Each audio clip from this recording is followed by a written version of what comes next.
Cientistas estão constantemente em busca de respostas, mas nem todas as coisas neste mundo podem ser explicadas. Agora, mesmo que você seja um grande crente na ciência, preciso alertá-lo antes de assistir a este vídeo. Seria melhor fazer um círculo de sal ao seu redor, talvez queimar um pouco de sálvia, porque estamos prestes a investigar fenômenos que desafiam toda a lógica, desde bonecas que crescem cabelo humano até máscaras metamórficas que roubam almas. Mantenha esses símbolos de proteção próximas enquanto exploramos mais objetos amaldiçoados do mundo que os cientistas não conseguem explicar. Vale das bonecas. Muitas pessoas acham bonecas fofas, mas eu argumentaria que não há literalmente nada mais assustador, como por exemplo, deixe-me apresentar Little Jimmy.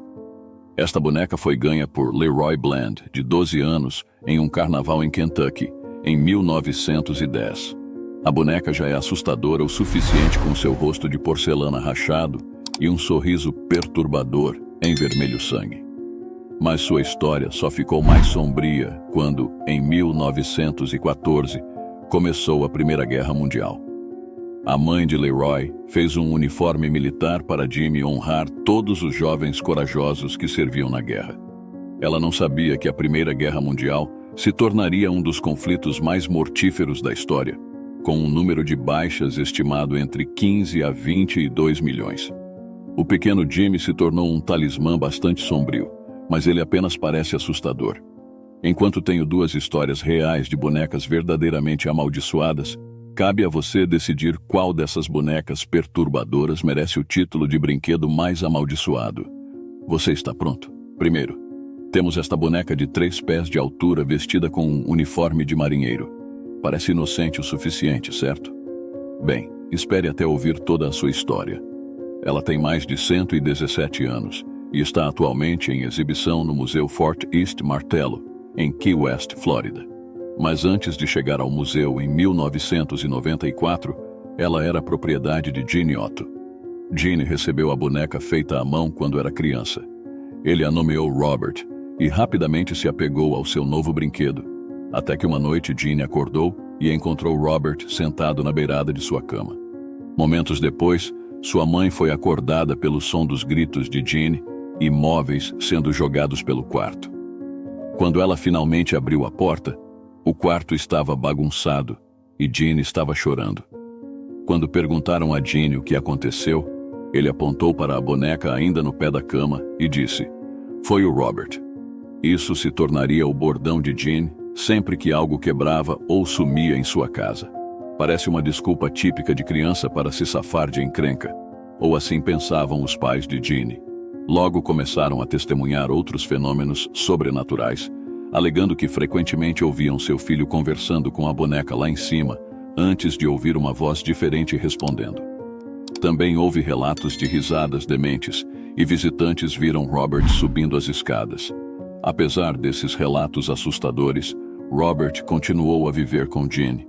Eventualmente, quando Gene superou sua fase de bonecas, Robert foi guardado em um baú no sótão. Mas crianças na rua afirmavam ter visto Robert as encarando pela janela do sótão. Parecia que ele estava observando, sempre observando. Juravam que ele desaparecia e reaparecia sem explicação. E assim, as crianças começaram a evitar a casa completamente. Gene faleceu tristemente em 1974, e quando novos proprietários se mudaram para a casa, sua filha pequena ficou encantada ao encontrar Robert no sótão. Mas isso logo tomou um rumo ruim. À medida que a filha deles começou a afirmar que a boneca estava tentando machucá-la, eles descartaram as alegações das crianças como imaginação hiperativa. Mas logo perceberam que Robert se movia pela casa mesmo quando ninguém estava em casa. E até mesmo os visitantes notaram que sua expressão vazia parecia mudar quando alguém falava mal de seu antigo dono, Gene. Eventualmente, após muitos acontecimentos inexplicáveis, Robert foi doado ao museu, onde permanece até hoje. Agora, os moradores locais acreditam que foi, na verdade, a empregada da família Otto quem deu a Gene a boneca, e tendo sido tratada mal pela família, a amaldiçoou com magia negra como vingança. No entanto, não foram encontrados registros para provar isso, e os cientistas não conseguem testar ou provar com precisão as alegações dessa boneca travessa, pois todas são baseadas em testemunhos oculares. Embora muitas pessoas jurem que suas fotos são arruinadas se tentarem tirar selfies com Robert sem sua permissão. Apesar de sua suposta natureza malévola, Robert se tornou uma espécie de celebridade. Ele recebe cartas de fãs de todo o mundo e tem mais de 1000 amigos no Facebook. Bom, isso é meio constrangedor saber que tenho menos amigos que uma boneca assombrada. Enquanto a história amaldiçoada de Robert pode deixar você se sentindo desconfortável, existem bonecas por aí com um passado ainda mais arrepiante. E para esta próxima, precisamos pular pelo globo até o Japão e retroceder até 1918. Foi aqui que um jovem chamado Eikishi Suzuki estava viajando pelo norte do Japão, quando viu uma pequena boneca de 40 centímetros vestida com um kimono à venda. Sem pensar duas vezes, ele comprou a boneca, e quando chegou em casa, ele a presenteou à sua irmãzinha Kikuko, de 2 anos. A pequena garota amava tanto a boneca que decidiu dar a ela o nome de Okiku. No entanto, 1 ano depois, o Japão foi atingido pela febre amarela, uma doença infecciosa e mortal que resultou em muitas mortes, incluindo a pobre Kikuko. A família a enterrou e colocou a boneca no altar da família, uma prática comum em muitas casas japonesas para homenagear os mortos. A família regularmente prestava homenagens à boneca em memória de sua filha. Mas um dia, ao abrir o altar, Eikishi notou algo incrivelmente estranho. Quando comprou a boneca, ela tinha um corte de cabelo bob na altura do ombro. Mas agora, o cabelo da boneca estava muito mais comprido, chegando até os joelhos. Incapazes de explicar o que estava acontecendo, a família cortou o cabelo da boneca e a colocou de volta no altar. Mas, ao abrir o altar novamente, o cabelo tinha crescido de volta. Não importa o quanto cortassem o cabelo de Okiku, não demorava muito para que precisasse de outro corte assustador. Incapazes de explicar o que estava acontecendo, a família logo começou a acreditar que o espírito de sua filha estava vivendo dentro da boneca. Em 1938, tomaram a difícil decisão de se mudar para outro distrito, mas decidiram não levar a boneca Okiku com eles, pois temiam que o que alimentava esse crescimento capilar mágico dependesse da proximidade ao túmulo de sua filha. Assim, a família pediu ao templo local que cuidasse da boneca. Okiku agora está guardada em um santuário privado no templo Manenji, em Hokkaido, Japão. Os moradores locais afirmam que o cabelo de Okiku continua a crescer, e os monges do templo aparentemente ainda precisam cortar o cabelo da boneca até hoje.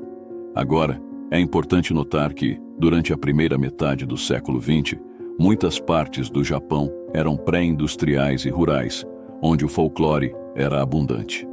Lendas locais contavam sobre espíritos malignos e criaturas que assediavam pessoas comuns. E bonecas, em particular, eram consideradas instrumentos poderosos de magia. Então, o crescimento do cabelo de Okiku pode ser apenas uma lenda local. Mas o que é realmente assustador é que o cabelo foi testado e descobriu-se ser cabelo humano real, como se a história já não fosse assustadora o suficiente. Será que alguém estava trocando o cabelo de Okiku de alguma forma? E, se sim, por quê? Agora, sob a proteção dos monges que servem o santuário, com todas as fotografias da boneca atualmente proibidas, os cientistas podem nunca ser capazes de determinar exatamente de onde vem esse cabelo, ou se essa história é real.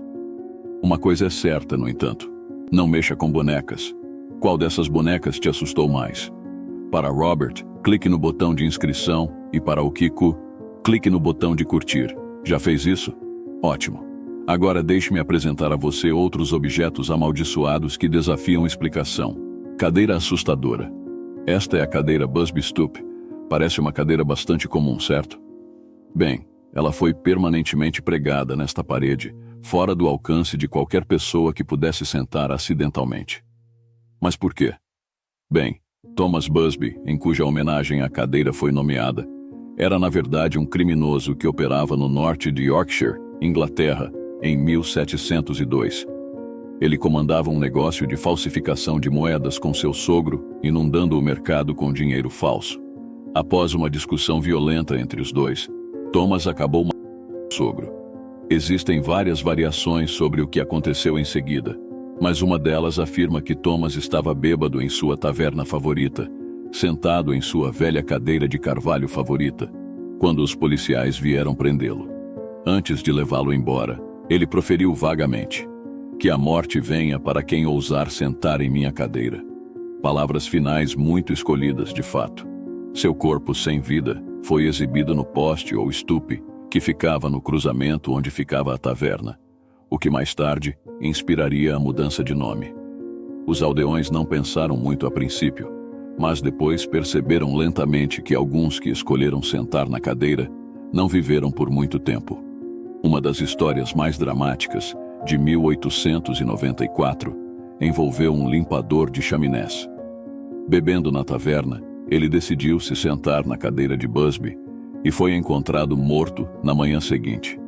Pouco depois, um aprendiz desafiou seu colega de trabalho a desafiar a maldição da cadeira.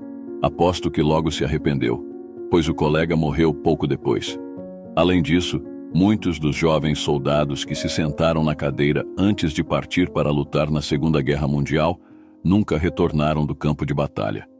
Foi apenas na década de 1970, depois que um entregador se sentou na cadeira e morreu em um acidente algumas horas depois, que o dono decidiu se livrar da maldição de 300 anos e doou a cadeira ao Museu de Thirsk.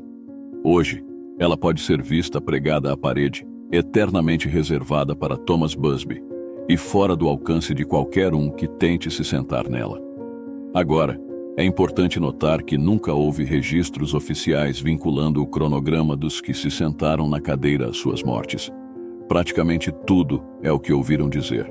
Além disso, um especialista em móveis acredita, com base no design e na madeira usada, que a cadeira no museu foi realmente feita em 1840, 138 anos após a execução de Thomas Busby. Então, a única maneira definitiva de provar se a cadeira Busby Stoop é amaldiçoada ou não é sentando nela. Não surpreendentemente, nenhum cientista foi corajoso o suficiente para tentar. Dizem que os diamantes são os melhores amigos de uma garota. Mas acontece que diamantes negros são o pesadelo acordado de uma garota. Ao contrário dos diamantes sem cor, os diamantes negros naturais contêm pequenas quantidades de grafite, o que lhes confere uma cor preta sólida. E talvez não haja um exemplar mais impressionante do que o enorme diamante Black Orlov de 67,5 quilates. Ele foi descoberto na Índia do século XIX, onde foi roubado por um ganancioso clérigo jesuíta de uma estátua de Brahma, o deus hindu da criação. A joia é oficialmente conhecida como o Olho de Brahma, que aparentemente não ficou satisfeito por seu olho ter sido roubado. Uma maldição catastrófica seguiu no rastro de todos que entraram em contato com o diamante negro. Um olho por olho, como dizem. Seguindo a turnê mundial do diamante pelo Ocidente, deixou um rastro de destruição semelhante ao de um assassino habilidoso em fazer membros da alta classe encontrar fins altamente misteriosos.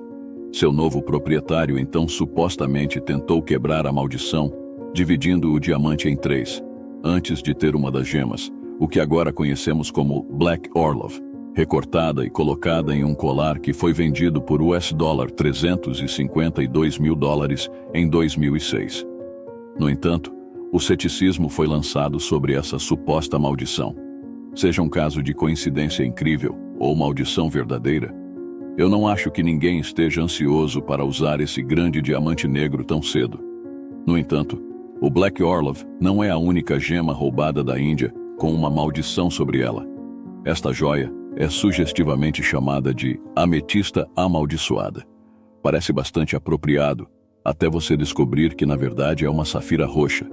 A lenda desta pedra começa em 1857, quando o militar coronel W. Ferris supostamente trouxe a ametista para a Inglaterra, depois que ela foi roubada de seu templo sagrado de Indra. E assim como a outra pedra roubada de um templo indiano, logo ela se vingou. A saúde do coronel deteriorou rapidamente, e ele faliu. Depois que seu filho herdou a pedra, o mesmo destino se abateu sobre ele. Então, em 1890, Edward Heron Allen recebeu a pedra, E quase imediatamente ele também foi assolado por desastres. Ele rapidamente presenteou a pedra a uma amiga que era cantora, mas ela perdeu a voz de repente depois de recebê-la. Finalmente, desesperado para se livrar dela, Edward a jogou no Regent's Canal. No entanto, 3 meses depois, a pedra foi resgatada do canal por um dragador que a vendeu a um comerciante que reconheceu a gema e a devolveu a Edward. Ele ficou tão paranoico com a pedra que a embalou em 7 caixas antes de trancá-la em um cofre de banco. Edward eventualmente declarou que o cofre só poderia ser aberto 3 anos após sua morte, que aconteceu em 1943, e a pedra foi então doada ao Museu Britânico com um aviso de Edward, listando sua história de mal. Hoje, a pedra permanece trancada no cofre do Museu de História Natural de Londres, onde é proibido tocá-la.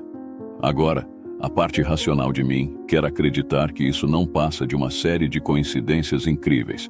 Mas, como até mesmo os especialistas do museu não estão arriscando, talvez essa maldição seja legítima. De qualquer forma, eu não acho que vou comprar grandes pedras preciosas super caras daqui em diante. Se você assistiu até aqui, escreva nos comentários #medo. E obrigado por assistir e não esqueça de se inscrever. Até a próxima.